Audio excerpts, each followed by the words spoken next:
사도신경 고백함으로 2월 둘째 주일 일부 예배 드리겠습니다.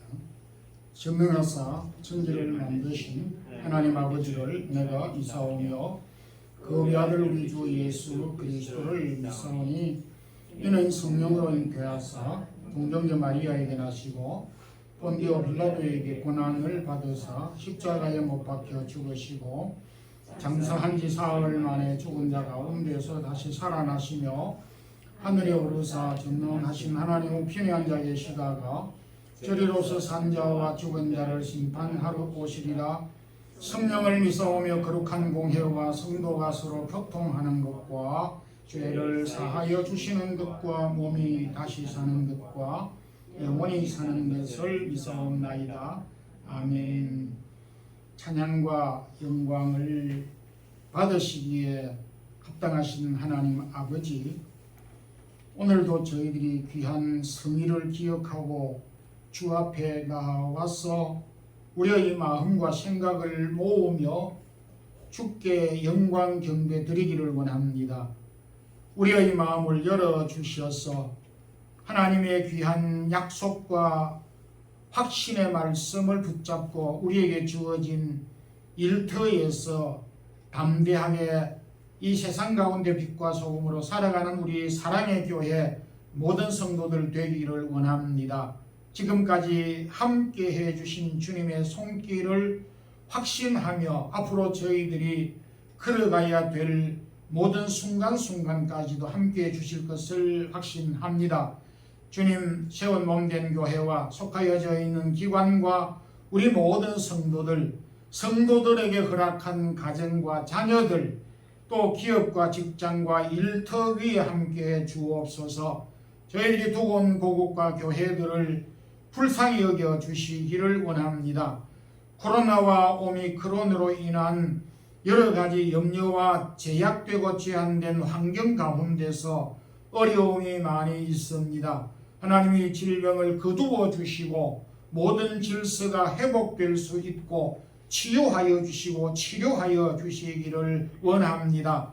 3월 달에 있게 되는 대한민국 대통령 선거를 지켜주시고 의로운 지도자를 세우셔서 이 대한민국이 하나님을 섬기고 굳건히 하나님을 공경하는 나라로 세워지게 하시고 북한 동족을 긍휼히 여겨주시기를 원합니다. 우크라이나와 러시아의 전쟁 전운이 감돌고 있는 상황 가운데 있습니다. 많은 주민들과 선교사들이 이렇게 해외로 탈출하고 있는 가운데 있습니다.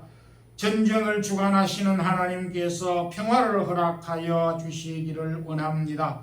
주님, 오늘도 저희들이 합당한 마음으로 주 앞에 예배 드리기를 원합니다. 부족한 종 세워 사사오니 하나님의 말씀을 합당하게 전할 수 있도록 도와주시옵소서. 예수 그리스도 이름으로 기도드리옵나이다. 아멘. 491장 1절 하겠습니다.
하나님의 말씀은 구약 시편 15편 1절에서 5절까지입니다. 구약성경 811페이지 시편 15편 1절에서 5절 함께 합독하겠습니다. 여호와여, 주의 장막에 머무를 자 누구 오며 주의 성산에 사는 자 누구 오니까? 정직하게 행하며 공의를 실천하며 그의 마음의 진실을 말하며 그의 혀로 남을 허물하지 아니하고 그의 이웃의 계약을 행하지 아니하며 그의 이웃을 비방하지 아니하며 그의 눈은 망령된 자를 멸시하며 여호와를 두려워하는 자들을 존대하며 그의 마음에 서원한 것은 해로울지라도 변하지 아니하며 이자를 받으려고 돈을 꾸어주지 아니하며 뇌물을 받고 우죄하는 자를 해하지 아니하는 자이니 이런 일을 행하는 자는 영원히 흔들리지 아니하리이다. 아멘. 오늘 말씀은 믿음의 사람 다윗의 기도입니다. 다윗은 참 우리가 알고 있는 대로 많은 신앙인들의 롤 모델이 될 만한 그런 믿음의 사람이었습니다. 한때 그가 연약하여 실수를 한 적도 있었지만은 그것이 오히려 전화위복이 되어서 곁길로 가지 아니하기 위해서 바른 길로 올바른 삶을 살기 위해서 더욱더 경계하고 조심하고 자신을 돌아보는 삶을 살았습니다. 그 가운데서 자신을 돌아보는 그 가운데서 가장 중요한 세 가지에 특별히 중점을 두고 경계하며 특별히 조심하였습니다. 그것이 바로 발과 입술과 그리고 눈이었습니다. 왜 하필 이 세 가지를 이 15편에서 언급을 하였을까? 저도 이 부분을 곰곰이 생각을 해본 바 있습니다. 곰곰이 다윗이 이 부분에 대하여 경계하고 주의했던 이유가 무엇일까를 생각해 볼 때에 한 가지 확실한 해답을 얻게 됐습니다. 뭐냐? 여기 언급한 발과 입술과 혀라고도 할 수 있겠지요. 이 눈은 우리의 삶 가운데 어쩌면 공격용 무기가 될 수 있다는 점에서 위험도가 크고 높다는 뜻입니다. 자, 귀는 잘 들어야 되는, 잘 못 들으면 큰 해악을 가지고 올 수도 있지만 이 귀는 타인을 해하고 타인을 악하게 하고 비방하는 역할을 하지 못합니다. 그런데 비해서 발과 이 혀와 눈은 상대를 공격하고 아프게 하는 무기가 될 수 있다는 점에서 이 세 가지를 특별히 경계하였던 것입니다. 그래서 오늘은 이 세 가지 경계하고 점검해야 할 것이라는 제목의 말씀으로 은혜를 나누겠습니다. 먼저 우리의 이 발, 다시 언급했던 자신의 이 발, 어디를 향하여 가고 있는가? 내 발이 무엇을 위해서 쫓아가고 향하고 있는가? 내 발을 경계하고 조심해야 한다라고 하는 말씀을 찾아낼 수가 있습니다. 1951년 폴란드 생케비치의 장편 소설을 원작으로 만든 기독교 영화가 있습니다. 우리가 잘 아는 쿠오바디스라고 하는 영화입니다. 이 쿠오바디스는 AD 60년, 64년경에 로마 황제 폭군인 네로 황제가 기독교를 박해할 때를 배경으로 하고 있습니다.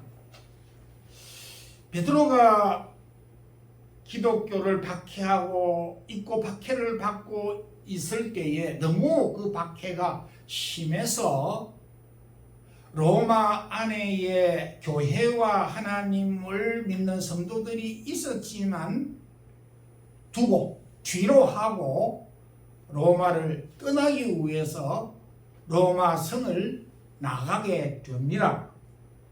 그런데 로마를 떠나는 그 가운데서 반대로 밖에서 로마로 들어가는 주님을 만나게 됩니다. 물론 이것은 영화의 상상입니다. 그렇지만 시대적인 배경은 근거가 있는 내용이기도 합니다.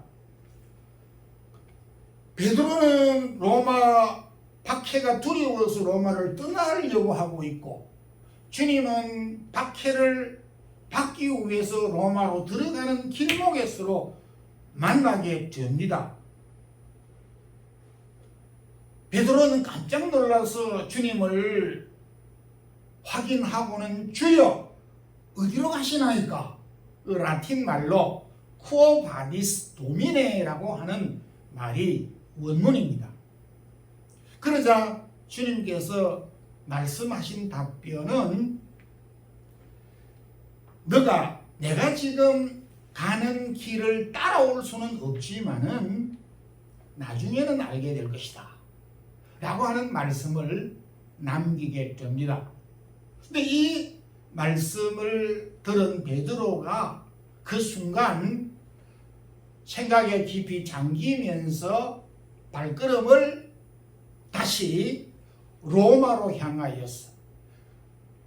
죽음이 기다리고 있는 로마를 향하여서, 박해받고 있는 성도들을 향하여서 다시 로마로 들어가는 그 내용을 담고 있습니다. 오늘 이 본문의 다윗은 한 가지 소원과 목표가 있었습니다. 그것이 1절에서 나타나고 있는데, 1절을 간략하게 요약하면 주의 장막과 성산에서 살고 싶다, 생활하고 싶다라고 하는 고백입니다. 그런데 이 15편의 1절에 있는 내용을 좀 더 부가적으로 설명해 주고 있는 내용이 시편 27편 4절에 있는 말씀입니다.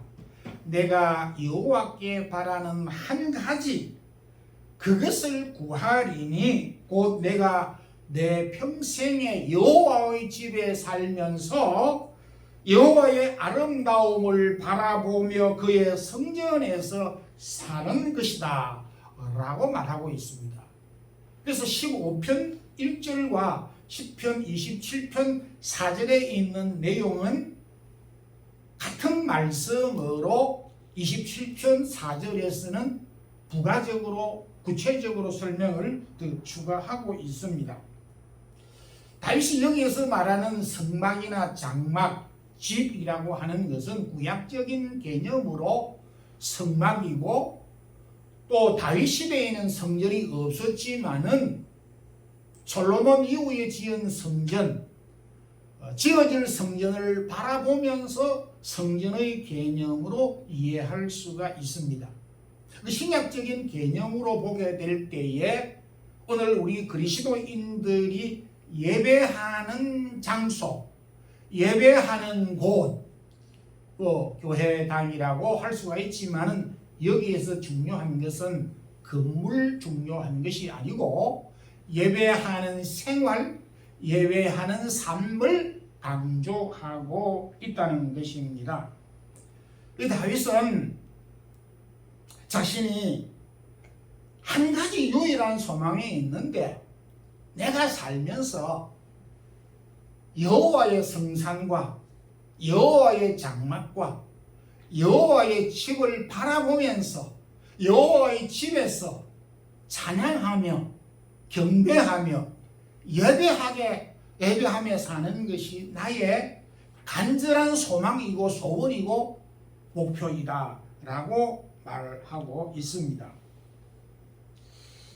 우리가 생각할 때 이게 무슨 소원이 되고 이것이 어떤 무슨 목표라고까지 할 수 있겠는가, 이렇게도 생각할 수가 있습니다.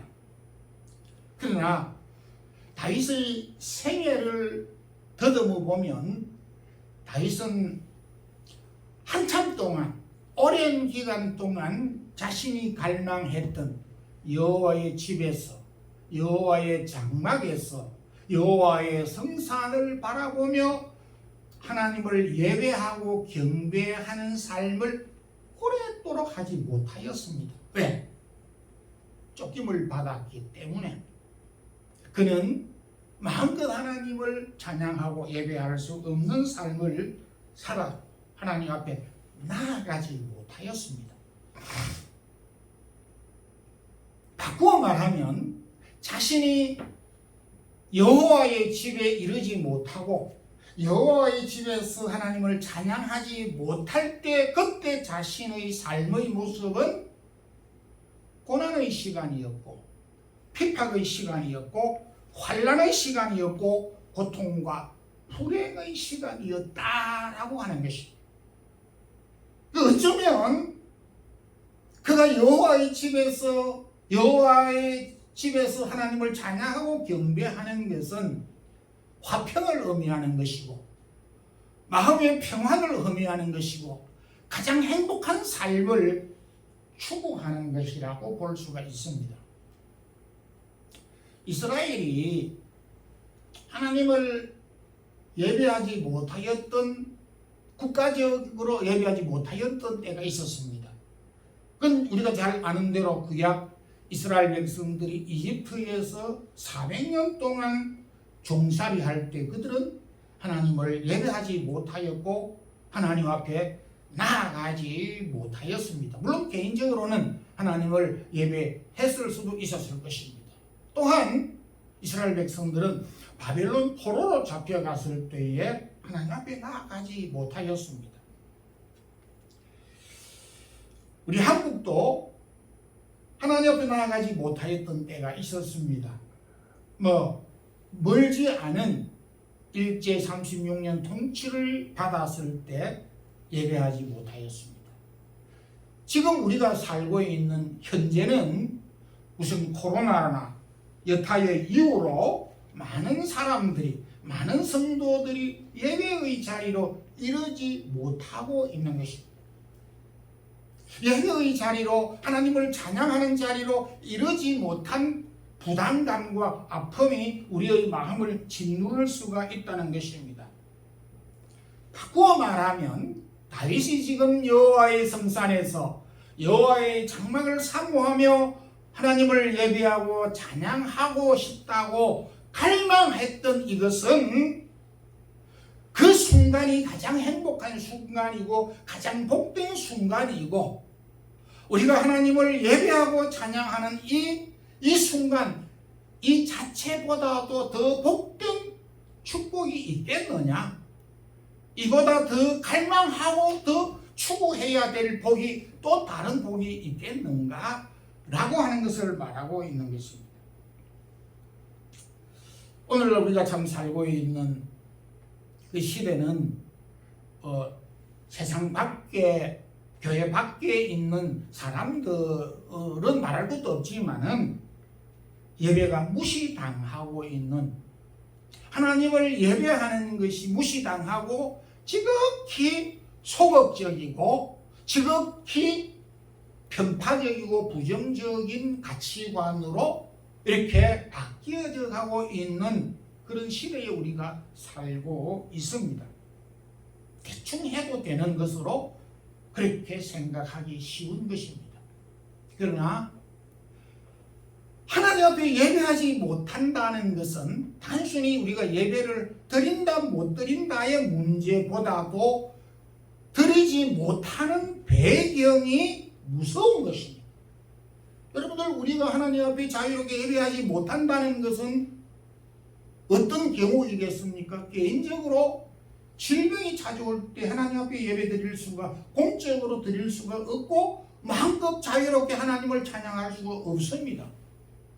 코로나로 인하여서 우리가 제약을 받고 있습니다. 이것이 좋습니까?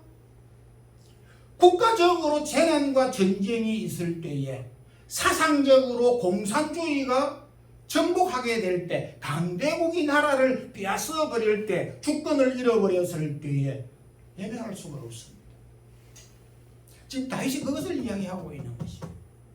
참으로 숭고한 소망, 소원이 아닐 수가 없습니다. 그래서 참 우리가 이렇게 참 평화롭게 하나님 앞에 예배할 수 있다는 이 복을 우리가 소중하게 생각하고 알아야 되는 것입니다. 요한복음 4장 23절에도 아버지께 예배하는 자들을 찾으시느니라. 오늘도 그나마 저희들이 하나님 앞에 예배를 드릴 수 있는 은혜를 잊고 살아간다는 것은 감사한 일 중에 대단히 감사한 일이 아닐 수가 없습니다. 어려움들이 있지만은 하나님 앞에 예배 드릴 수 있는 환경, 이런 능력, 시간, 기회의 소중한 것을 우리가 잃어버리지 않아야 할 것으로 생각이 됩니다.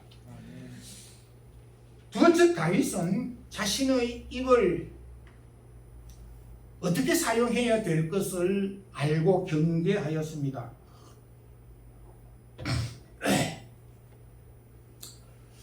그 심리학자들이나 그 의사들이 일반적으로 하는 이야기가 있습니다.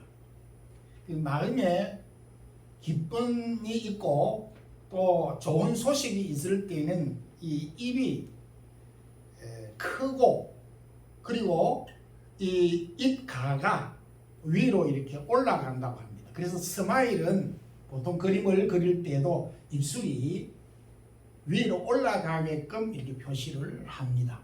그 입술이 위로 올라가면 웃는 얼굴이 되는 것입니다. 좋은 일이 있다는 것이고 마음이 즐겁다는 뜻을 보여주고 있습니다. 반면에 마음에 근심이 있고 걱정이 있고 또 남을 비방하고 욕할 때는 입이 적고 입가가 위로 올라가는 것이 아니라 아래로 반대로 꺾이게 내려간다는 것이. 다른 것은 아니지만은 그 우리의 신체 구조가 그렇게 되어 있다는 것은 이 부분을 저도 생각을 하지 않았지만은 곰곰이 이 말씀을 기억하면서 제가 흉내를 한번 내보니까 맞더라고요. 그러니까 오늘 현대 그 의사 선생님들이 하는 말로 표현을 하면 다윗은 내 입술이 적어지는 일을 하지 않겠고 입술꼬리가 아래로 떨어지는 말을 나는 하지 않겠다. 즉 여기 3절 가운데서도 그렇게 말을 하고 있습니다. 남의 허물을 말하지 않겠고 이웃을 비방하지 않겠고 이웃에게 악을 행하는 말을 하지 않겠다라고 하는 것입니다. 네가 남을 비방하고 이웃에게 악한 말을 하고 그리고 흉을 보게 될 때는 입술 꼬리가 내려가게 되고 입술이 적어집니다. 하하하하 이렇게 웃는 모양으로 사람을 비방하지는 않습니다. 은밀하게 적게 입술을 적게 해서 비방하게 되는 것입니다. 다윗은 자신의 이 입술을 어떻게 사용해야 될 것을 신체적인 조건으로 알고 있었던 것 같습니다. 축구 경기에서 공을 차야 되는데 공 대신에 상대방 선수의 발목을 팍 이렇게 밟아버린다든지 무릎을 탁 쳐서 넘어뜨린다든지 할 때에 파울이라고 하고 골라인 그 골대 앞에 골키퍼 골라인 안에서 파울을 하게 되면 페널티킥을 받게 됩니다. 야구에서 타자가 친 공이 골라인 선상 밖으로 나갔을 때의 심판은 파울이라고 말을 합니다. 규칙을 위반했다는 뜻입니다. 여기에 지금 다윗이 세 가지로 사용했던 남의 허물, 이웃에게 악을, 이웃을 비방하는 말, 이 세 단어는 뭐냐 하니까 파울이라고 하는 말과 같은 것입니다. 규칙을 위반했다는 것이. 경기에서 규칙을 위반하면 이긴 것도 다 빼앗기게 되는 것입니다. 그 우리의 말 가운데 이런 규칙을 위반하는 말이 다윗은 세 가지를 선정했습니다. 물론 이보다도 훨씬 더 많겠지요.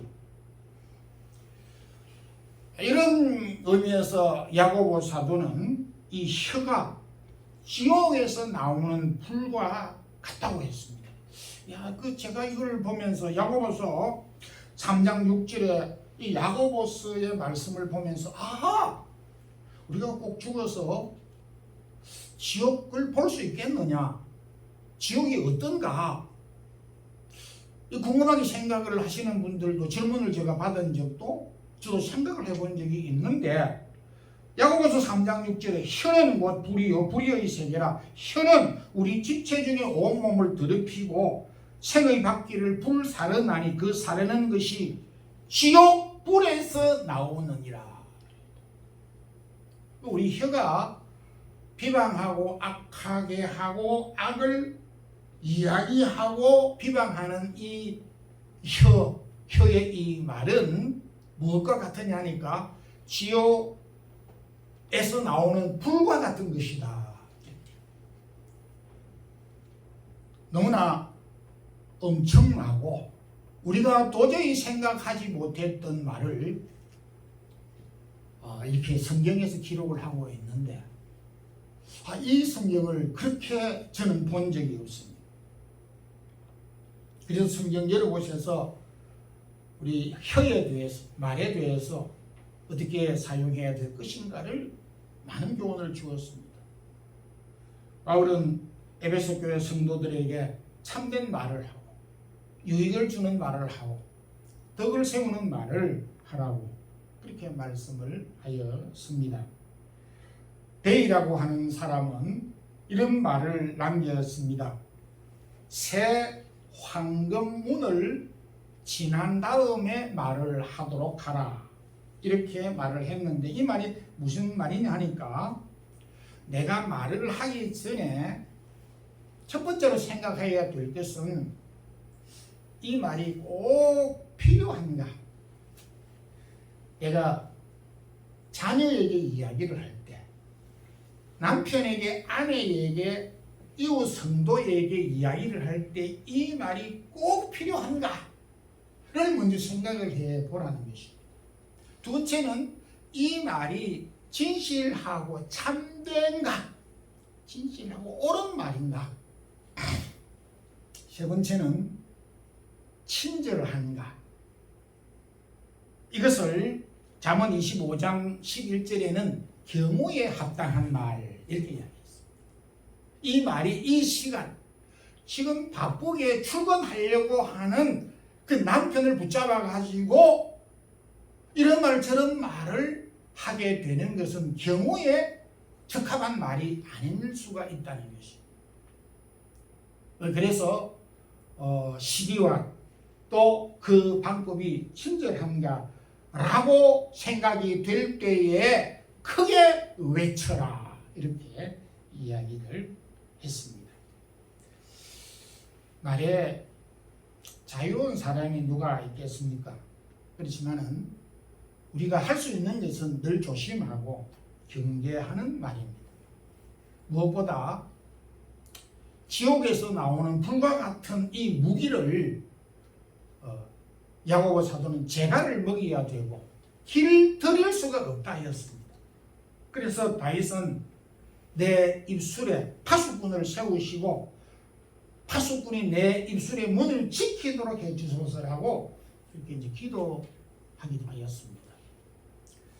우리가 참 살면서 우리의 혀와 이 말을 통해서 상대를 아프게 하는 것은 말할 것도 없지만은 실족해야 하는 경우가 없도록 조심해야 되는, 그래서 경계해야 되는, 날마다 우리가 점검해야 되는 부분이기도 합니다.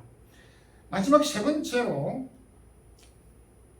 나의 눈은 무엇을 보고 있는가 라고 자신의 눈을 이렇게 조심하며 점검하였습니다. 주님께서 마태복음 6장 22절 23절을 보게 되면 내 눈이 성하면 온몸이 밝을 것이요 내 눈이 나쁘면 온몸이 어두울 것이니 라고 하였습니다. 눈은 내 몸의 등불이라고 말하였습니다.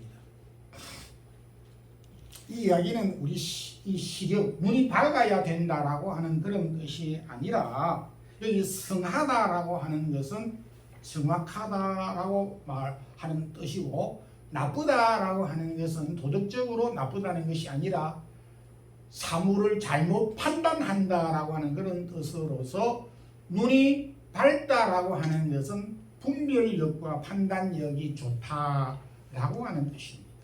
그래서 우리가 눈은 시력, 단순히 멀리 있는 물건을, 가깝게 있는 이 글자를 명확하게 잘 보는 것도 소중하지만은 눈으로 보고 난 다음에 바르게 판단하는 것이 소중하다라고 하는 가르침입니다. 그래서 다윗은 그가 항상 경계하고 조심하는 것은 자신의 눈으로 본 사람이나 사물을 곡해하고 오해하지 않고 분별력을 가지고 바르게 판단할 수 있도록 그렇게 조심하고 기도하였던 것입니다.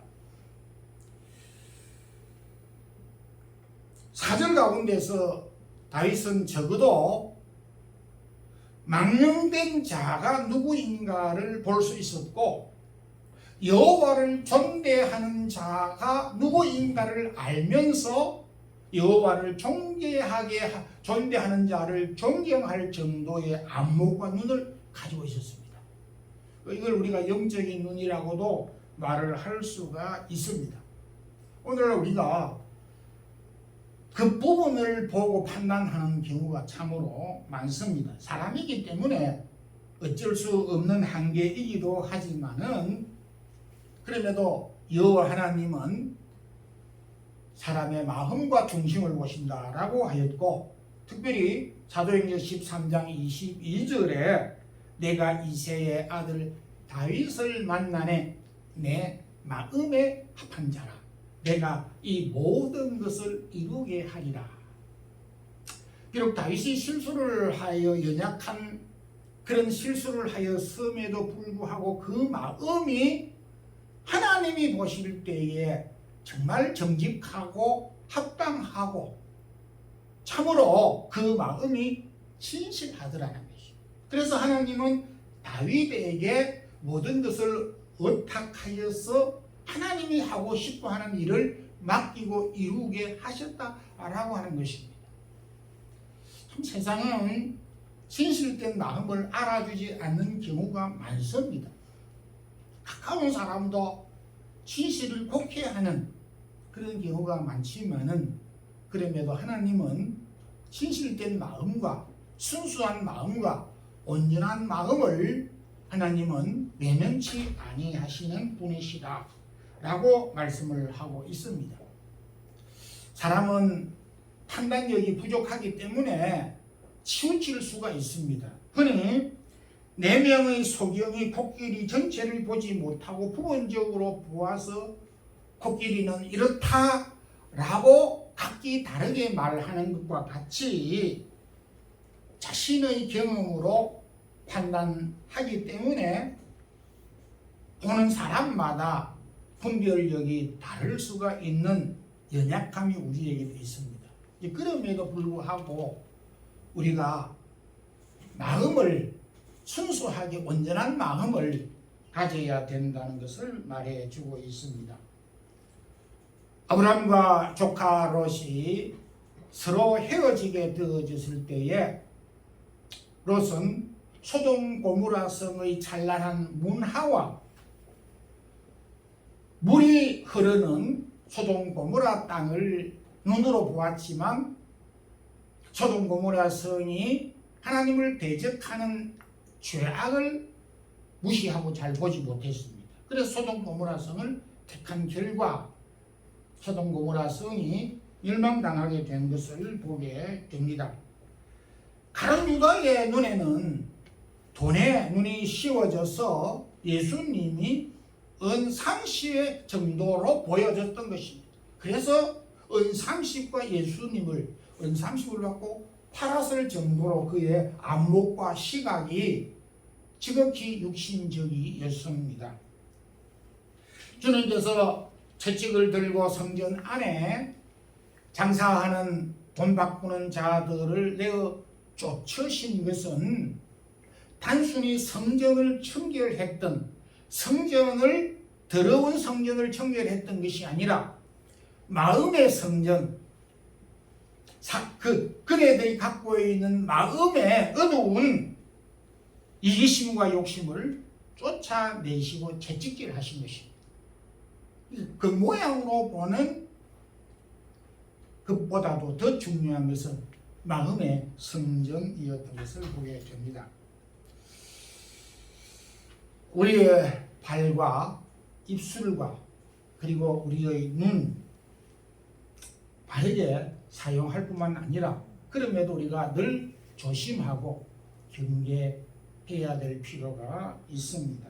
우리의 발과 입과 눈이 결코 악의 도구로 수단으로 사용되지 않고 유익을 주고 덕을 세우는, 그래서 하나님께 합당한 도구로 사용될 수 있도록 조심하고 또 노력하지 않으면 안 됩니다. 더욱더 조심해서 유익하게 하나님께서 우리에게 주신 이 지체들이 유익하게 사용되도록 힘쓰는 저와 여러분이 되기를 소망합니다. 기도드리겠습니다. 주님 감사합니다. 다윗이 간절한 기대와 소망을 가진 그 소망을 따라서 오늘도 우리에게 주신 여러 지체들 가운데 발과 입술과 눈을 잘 유용하게 사용할 수 있는 지혜를 더하여 주시고 날마다 점검하며 경계하며 사용하는 저희들이 되게 하옵소서. 덕을 세우고 유익을 주는 지체의 도구가 되게 하옵소서. 예수님 이름으로 기도드리옵나이다. 아멘.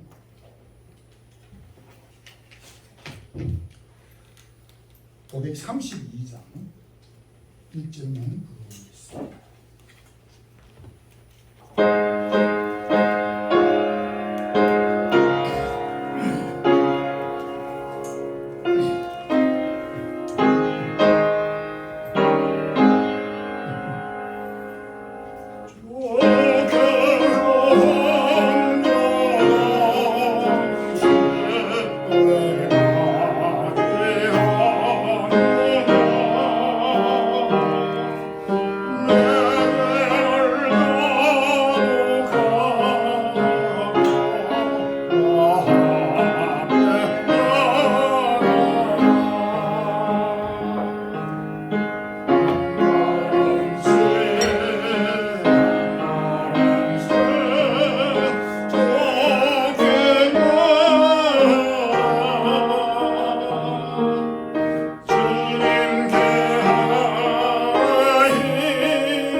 아브라함 1, 11조 있습니다. 아브라함 1 선교헌금 김하고 목사 11조 감사헌금 있습니다. 이병곤 김향대 희열 축원 가정 한 주간 하나님 아버지 은혜 가운데 평강 주시면 감사합니다. 감사한 것 있습니다. 기도드리겠습니다. 주님 오늘도 저희들이 참 이 환난 가운데서도 여러 가지 어수선함 가운데서도 연약한 가운데서도 주 앞에 나와 찬양과 경배를 드리게 할 수 있게 하심도 감사합니다. 주여, 우리에게 예배하는 그날 거두어 가지 마옵소서. 우리에게 주신 입술을 유익하게 사용할 수 있게 해 주옵소서. 우리가 바르게 판단할 수 있는 능력과 지혜를 더하여 주옵소서. 주님, 주의 사랑하는 성도들이 한 주간 동안 땀 흘려 수고하며 일한 하나님의 것을 구별하여 드린 11조가 있었고, 감사의 예물을 가지고 주 앞에 드렸고, 주의 나라를 위하여 선교하는 귀한 헌금을 드렸습니다. 귀하게 드린 이 예물을 주님께서 받아 주시옵소서. 주일 예물을 드린 손길들이 있습니다. 어려운 성도들의 가게들을 주께서 북돋아 주시고, 기업들을 주께서 주관하여 주시고 경영케 하여 주시기를 원합니다. 기도하는 모든 제목들 우리 하나님께서 일일이 기억하여 주시옵소서. 한 주간 동안 저희들의 입술과 저희들의 생각과 저희들의 마음을 다스려 주시고 지켜 주시옵소서. 주 예수 그리스도의 크신 은혜와 하나님 우리 아버지의 무한하신 사랑과 성령님의 교통하심이 하나님이 우리에게 주신 여러 지체들 가운데 특별히 우리의 발걸음과 혀와 그리고 우리의 눈을 유용하게 유익하게 덕을 세우는 데 사용될 수 있도록 힘쓰는 우리 모든 사랑의 교회 성도들에게 이제부터 영원토록 함께 있을지어다. 아멘.